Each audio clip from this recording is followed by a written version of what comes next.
Somewhere high in the mountains, far from cities, far from any trace of human life, a single voice echoes through the valley. You pause. You're alone. The air is still. There's no one on the ridge above you, no hiker's silhouette on the trail below. And yet, you hear it again. A voice. It sounds like someone calling your name, but the moment you answer back, the sound shifts, warping, stretching, as if the mountain itself just replied. For centuries, travelers have spoken about this strange phenomenon. Voices in the peaks that don't belong to anyone. Some call them spirits. Others say it's just wind and stone playing tricks on our ears. But here's the twist. Modern science suggests that these mountain echoes might not be simple reflections at all. Some behave in ways that shouldn't even be possible according to normal acoustics. What if the mountains aren't just echoing our voices, but shaping them? Today, we're diving deep into one of nature's strangest mysteries, the echoes that don't belong to people. All around the world, there are mountains that seem to talk back.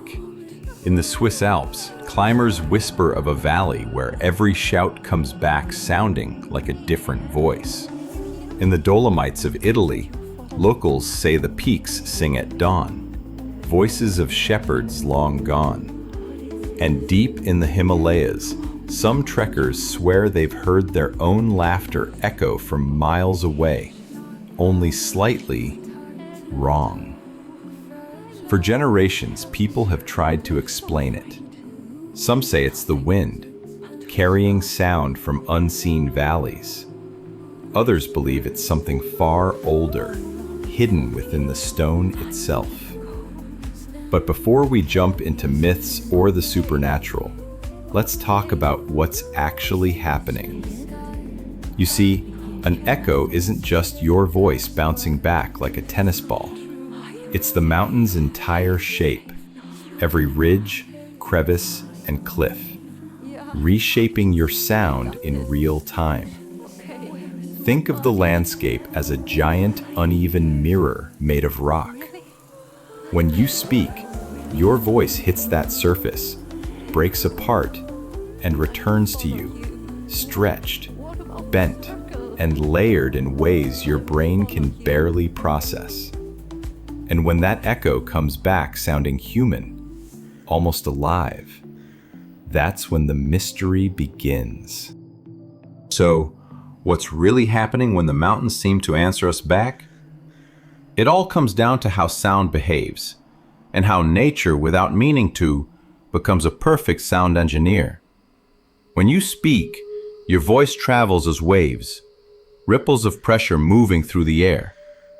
In most places, those waves hit walls or trees and bounce straight back, giving you a clean echo.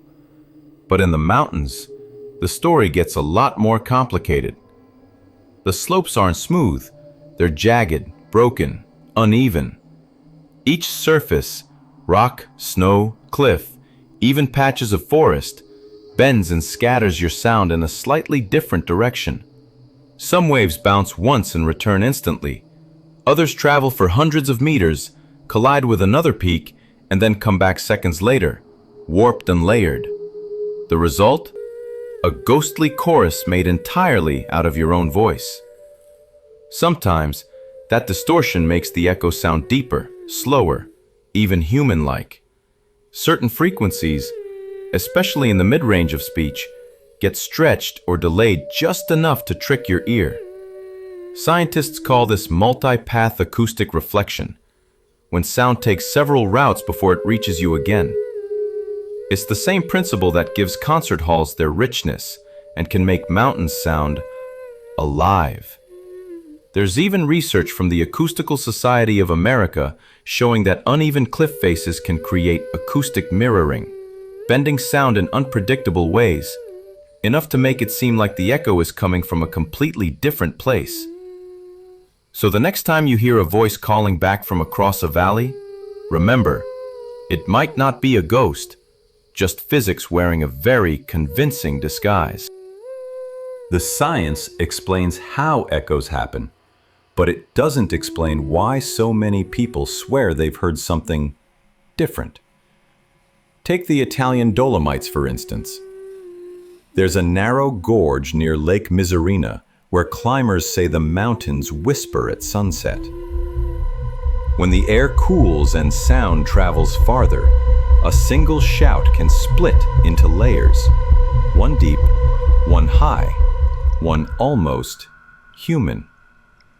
Locals call it la voce dei monti, the voice of the mountains.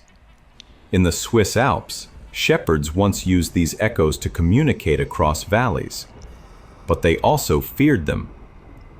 Legend says that if the mountain ever spoke first, it was a warning, a sign of an approaching storm or avalanche.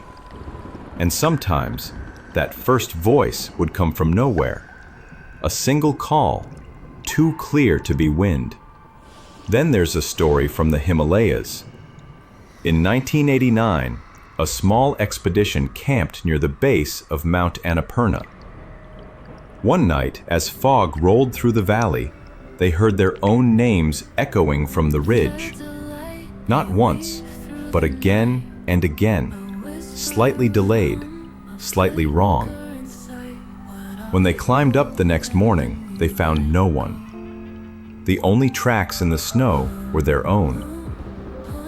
Scientists later suggested that the steep rock walls had created a rare acoustic tunnel, bouncing sound along a curved path so it arrived back from above, sounding disembodied. But to the local Sherpa guides, the explanation was simpler. The mountain had answered. These stories aren't isolated.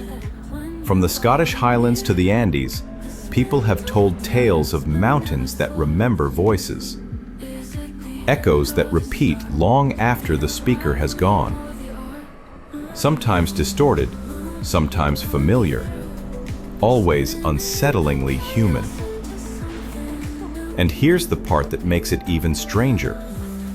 Modern acoustic surveys have recorded echoes lasting up to 12 seconds in deep valleys, long enough for your own words to come back as if someone else is finishing your sentence. Coincidence? Science? Or something nature hasn't fully revealed yet? So what makes these echoes act like they have a mind of their own? To understand that, we have to look at how sound actually moves through air. It doesn't travel in a straight line. It bends, twists, and curves, depending on the temperature, the wind, and even the moisture in the air. In the mountains, all three of those things are constantly shifting. During the day, the sun heats the slopes unevenly. Warm air rises from the valley floor, while cold air slides down from the peaks. That moving air acts like an invisible lens, bending sound waves up, over, and around obstacles. Sometimes, a voice can travel along these invisible temperature layers for miles, disappearing in one direction, only to reappear somewhere completely unexpected. It's a natural trick scientists call temperature inversion. Add to that the jagged rock faces, each one a unique acoustic reflector, and you've got nature's version of a funhouse mirror for sound. A single shout might bounce between several surfaces before returning, stretched by distance and warped by the air's density. And if those reflections overlap just right, they can combine to form tones and patterns that sound eerily human. It's the same phenomenon that allows distant thunder to rumble through valleys like a rolling growl, or how you can hear a conversation across a lake even when the people are out of sight. Modern researchers studying environmental acoustics have even mapped these patterns using directional microphones and sonar. They found that mountain ridges can act like natural amplifiers, focusing certain frequencies, especially those between 1,000 and 3,000 hertz, which just happens to be the range of the human voice. In other words, the mountains aren't just bouncing sound back, they're tuning it. So when you stand in the silence of a high valley and hear what sounds like someone answering you, it might just be the landscape itself, perfectly designed by nature to mimic us. Even when science explains the mechanics, one question still lingers. Why do we hear voices in the mountains instead of just sounds? The answer might lie in our own minds. Our brains are pattern hunters, built to find meaning even in chaos. Psychologists call it pareidolia, the tendency to recognize familiar patterns, like faces in clouds or figures in shadows. When sound bounces back distorted and unclear, our brain races to fill in the blanks. It shapes randomness into something recognizable, like a human voice calling your name. This instinct once kept us alive. Hearing a whisper could mean danger, another person, or an approaching storm. But in the silence of the mountains, that same instinct plays tricks on us. And long before anyone understood acoustics, people built stories around those tricks. In Greece, they spoke of Echo, the mountain nymph cursed to repeat the words of others. In the Himalayas, villagers say the peaks hold the spirits of those who never returned from their climbs. In Norway, echoes were believed to be the laughter of hidden forest folk, the Huldra. Every culture gave the phenomenon a soul, because hearing a voice in an empty landscape touches something ancient inside us. It blurs the line between the natural world and the human one. Maybe that's why, even today, we still pause when the mountains answer back, and wonder, for a moment, if someone, or something, is listening. Even in the age of satellites and AI, the mountains still have questions we can't fully answer. But today, scientists and sound engineers are getting closer than ever to understanding how these living echoes truly behave. Using directional microphones, 3D acoustic mapping, and digital sound tomography, researchers can now visualize how sound travels across valleys, like a ghostly river of invisible ripples. Every peak, every slope, changes that flow in ways we can finally see. In 2021, a team from the University of Oslo used these tools to study the fjords of Norway.